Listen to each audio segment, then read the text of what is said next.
Will, you put so much effort, tremendous effort into your mock-up, your design work came to the Apple car. Yeah. And we waited on the edge of our seats. Yeah. Years. To see your original work. Years. Was it years? Yeah. Are you doing a bit right now? Or are you doing a whole thing right now? Look at you. I was having fun with Look it. at you. You're calling me out with Look at you. Don't worry. That's what people are here for. Mm-hmm. They're here for moments like that. Well. Yeah. Anyway, here's another take from Yanko Design. I know we feature them from time to time. Yeah, shout out. This website, they put some cool things out there. And this is imagining an Apple SUV instead of a sedan or coupe. What are you laughing about? They went with the grill, the cheese grater. Yes, right.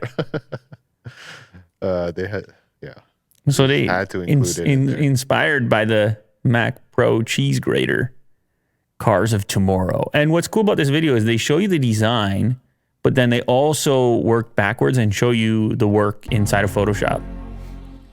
How about the startup chime?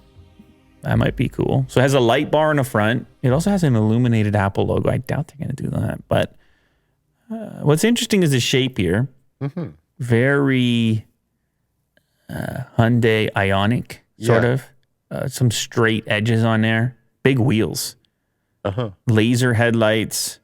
Everything's well detailed here. They're calling it the One Sport retractable side view mirrors. This one has some wood paneling on it. How about that?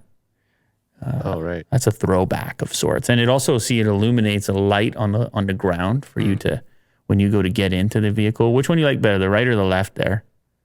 Well, I like mine better, but if I had to choose, the one on the left. You go for the blacked out chrome carbon fiber panel trim. Yes.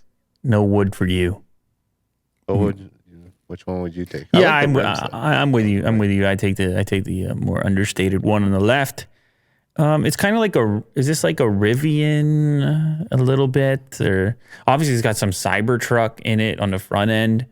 Yeah. But it is an interesting conversation for me because I'm starting to think about it. Okay, you're working on the Apple car. Should it actually be a car or should it be an SUV?